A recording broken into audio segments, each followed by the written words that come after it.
407 years ago, our fathers brought forth on this continent a new nation, conceived in liberty and dedicated to the proposition, I am, we are, that all men are created equal. We are engaged in a great civil war, testing whether that nation or any nation, so conceived and so dedicated, can long endure. We are met on a great battlefield of that war.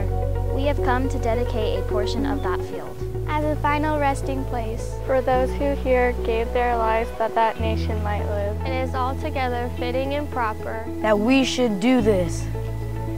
But in a larger sense, we cannot dedicate. We cannot consecrate. We cannot hallow this ground. The brave men, living and dead, who struggled here have consecrated it. Far above our poor power to add or detract, the world will little know, nor long remember.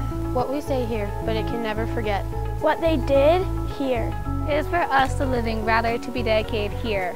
To the unfinished work which they who fought here have thus so nobly advanced. It is rather for us to be here, dedicated to the great task remaining before us. That from these honored dead we take increased devotion. To that cause for which they gave the last full measure of devotion.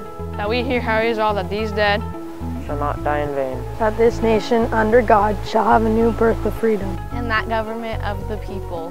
By the people. For the people. Shall not perish from the earth.